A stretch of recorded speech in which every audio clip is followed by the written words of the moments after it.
सवाल दे रहा हूं तो कर जरूर लेना, छोड़ना मत आप।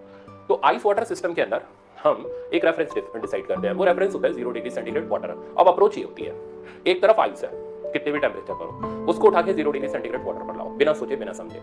एक तरफ वाटर है, उसको उठा के 0 डिग्री सेंटीग्रेड वाटर पर लाओ, ठीक है ना। तो मतलब हर जगह से चीजों को उठा करके एक पर्टिकुलर पॉइंट पर लाओ।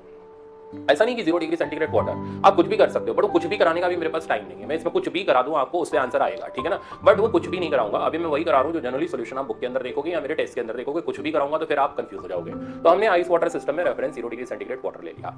अब आइस को 0 डिग्री सेंटीग्रेड तक लाने के लिए हमें हीट देनी पड़ेगी, है ना। वाटर जब यहां से 0 डिग्री सेंटीग्रेड पर आएगा तो हीट देगा, तो वाटर हीट रिजेक्ट करेगा, आइस को हीट की रिक्वायरमेंट है, यानी आइस को हीट एक्सेप्ट करनी है, ठीक है ना।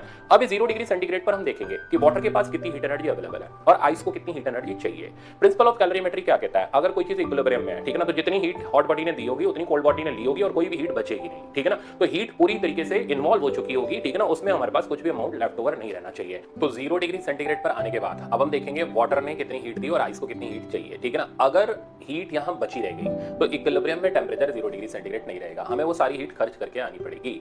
अगर हीट कम पड़ गई तो फिर हमें और हीट एब्स्ट्रैक्ट करनी पड़ेगी। अब अगर हम 0 डिग्री सेंटीग्रेड वाटर से हीट एब्स्ट्रैक्ट करेंगे तो वो फ्रीज होना शुरू होगा, मतलब बर्फ में जाना शुरू कर देगा। बट ये सब बोलने से नहीं आएगा, मैं करके दिखाता हूं, ठीक है ना, आपको अच्छे से समझ आ जाएगा। तो पहले जो प्रिंसिपल हमने यूज किया, पहले हम उसको यहाँ पर एक